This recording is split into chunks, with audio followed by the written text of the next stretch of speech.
we're looking for solutions, Yusek Bernardo.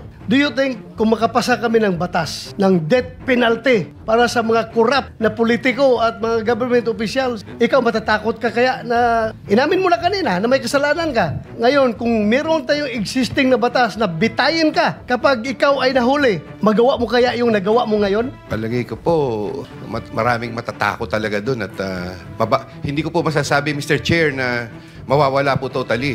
Pero tsak pong mababawasan. So, mas maganda, meron tayong death penalty. O yun, coming from the horse's mouth, Mr. Chair, na umamin na siya, nagkakasala, gumawa siya ng kalukuhan, pero kung meron tayong death penalty, hindi niya gagawin yun dahil matakot siya. Senator Bato, halimbawa papiliin ka, makulong sa Muntinlupa na habang buhay saka death penalty, anong piliin mo? Considering the condition, the living condition sa Muntinlupa, palagi ko piliin pa ang death penalty. Sir, pipiliin ko Muntinlupa. Enjoying sa Muntinlupa. Pwede ka pa magdegosyo doon. Pwede ka pa magdegosyo. Iba nga doon, negosyo lang siya po eh. Drug lord pa rin hanggang ngayon.